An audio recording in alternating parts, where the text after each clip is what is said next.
Halo Sobat Muda, selamat datang di podcast Suara Muda Bicara HAM.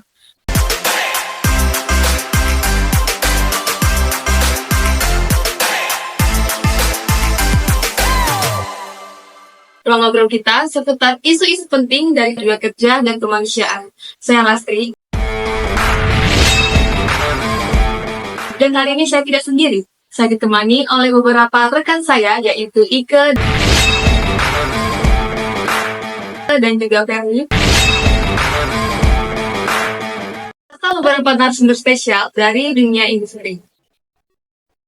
Oke, tapi kita kali ini adalah pelanggaran HAM di dunia industri pada masa krisis ekonomi pada tahun 1998. Kita akan membahas bagaimana sih industri memperlakukan karyawan pada masa sangat sulit dan apa pembelajaran yang dapat kita ambil pada waktu kali ini.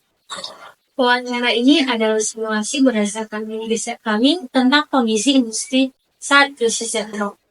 Namun sebelum itu, mari kita berkenalan terlebih dahulu dengan narasumber kita.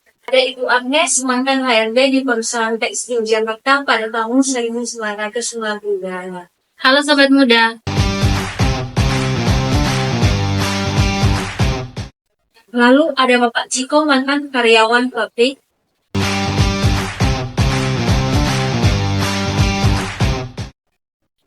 Dan ada Ibu Mary, pengamat hukum ketenaga kerjaan. Halo. Oke, kita ke narasumber pertama kita dulu ya. Untuk Ibu Agnes, gimana Ibu kabarnya? Oke, ini pertanyaan pertama ya buat Ibu Agnes. Bisa diceritakan bagaimana situasi kerja di perusahaan Ibu waktu tahun 1998? Baik, jadi pada waktu itu kondisi perusahaan adalah terbilang sangat berat ya, di mana banyak perusahaan yang melakukan PHK massal pada karyawan. Dan di tempat saya, kami terpaksa melakukan merumahkan 40% daripada jumlah karyawan kami. Pada saat itu, banyak karyawan yang tidak mendapatkan pesangon yang layak karena kondisi tersebut.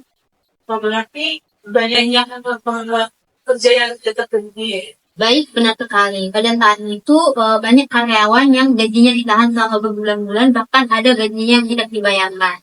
Nah, pada saat itu juga perlindungan hukum itu sangat berat. Para pekerja tidak tahu harus mengadu kepada siapa.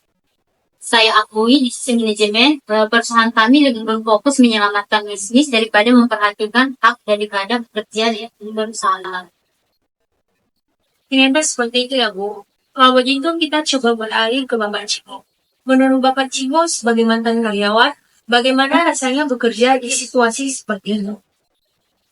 Kalau dari saya, jujur pada saat itu kita para karyawan tadinya karena dengan kejadian yang terjadi, kebanyakan dari kami para karyawan itu berpikir hari ini kami boleh bekerja, tetapi besok ada kemungkinan bahwa kami bakal dipecat dari perusahaan. Itu membuat kami para karyawan merasa bahwa kami bukan bagian penting dari perusahaan.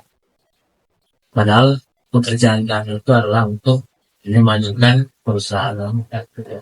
Dan itu otomatis membuat kami para pekerja, saya dan teman-teman saya itu merasa bingung dan sedikit ketakutan.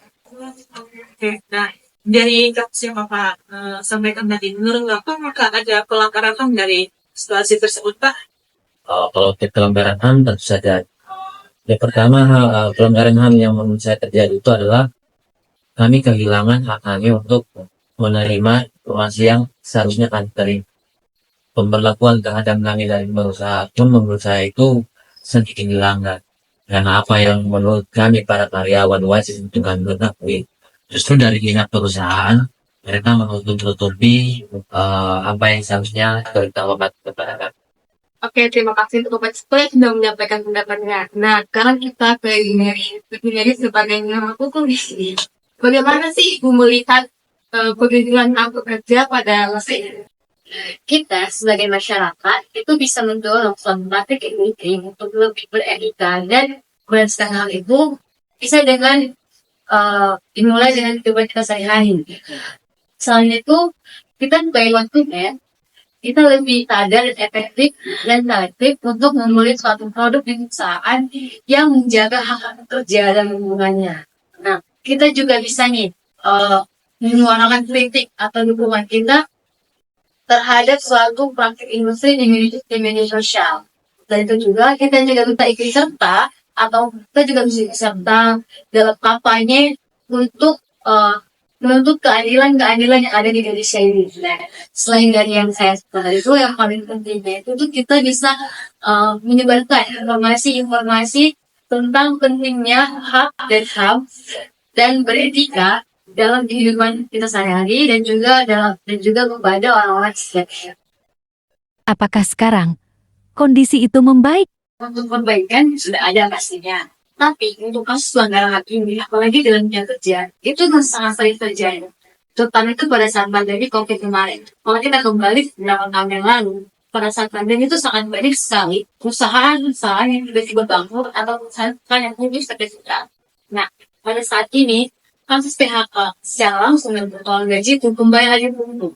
Artinya, kita sebagai masyarakat Indonesia, sebagai masyarakat juga terkendali. Karena kita tuh lebih mendorong negara industri untuk lebih beretika dan berdasarkan dengan hak. Oke, jadi penting banget nih untuk kita sebagai masyarakat industri Indonesia khususnya lebih memperhatikan soal etika sekaligus HAM yang ada di negara. Oke, saya kembali bertanya lagi kepada Bapak Ciko. Nah, seperti yang Bapak sampaikan tadi, apa sih harapan Bapak kedepannya supaya kasus tersebut dan jadi ke depan? Harapan dari saya untuk kedepannya mungkin untuk kasus yang sama tidak terjadi lagi, mungkin lebih meninggi perhatian kepada pentingnya pemerintah lebih menghargai atau lebih mengedukasi terhadap pentingnya hak asasi dari setiap manusia. Dalam konteks ini khususnya kepada karyawan-karyawan dalam perusahaan. Kenapa saya bilang seperti itu? Karena kami sebagai karyawan itu memiliki hak mengetahui apa yang terjadi pada perusahaan di mana kami bekerja. Kalau misalnya perusahaan tidak memberikan masukan kepada itu otomatis hak kami dilanggar. Kami tidak mengetahui apa yang sedang terjadi. Dan kalau kami tidak mengetahui, tentu saja kami tidak bisa memikirkan tindakan apa yang bisa kami lakukan untuk mencegah kasus yang terjadi dalam perusahaan.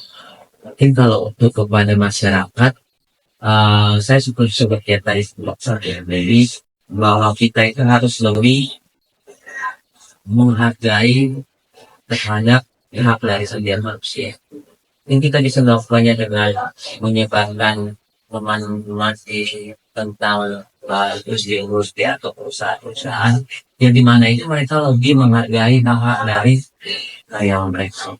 Terus kalau untuk di lingkungan pendidikan, di situ mahasiswa itu lebih diajarkan kembali oleh universitas atau ikut untuk lebih mau mengerti, lebih mengetahui apa yang harus saya lakukan, apa yang tidak harus saya lakukan, yang dimana hal itu menyangkut dengan hak dan kewajiban dari siswa itu.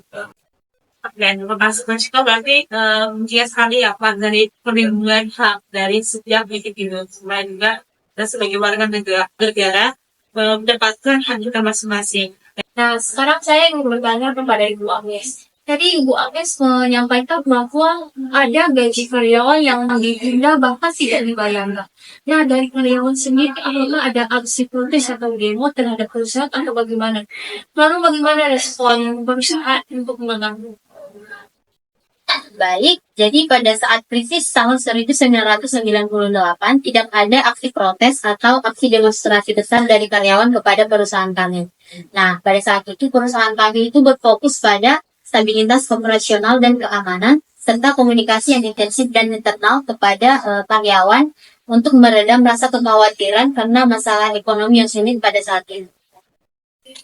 Ternyata memang tidak ada aksi demonstrasi ataupun protes dari pihak karyawan ya.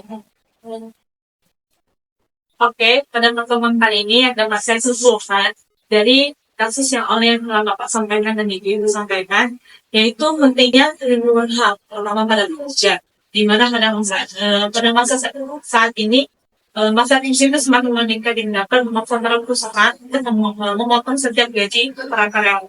Namun sebagai hal biasa sebagai karyawan harus dijaga seperti upah, jaminan keselamatan dan hingga kalau dari kalian sendiri, apa sih yang dapat kita ambil dari pertemuan kita kali ini?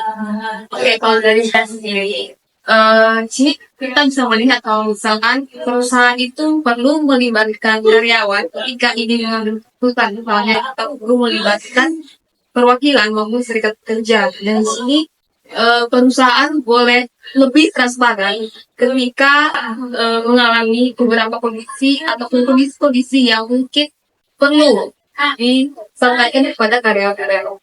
Terima kasih sudah menyaksikan podcast Suara Muda Jakarta. Sampai jumpa di episode berikutnya.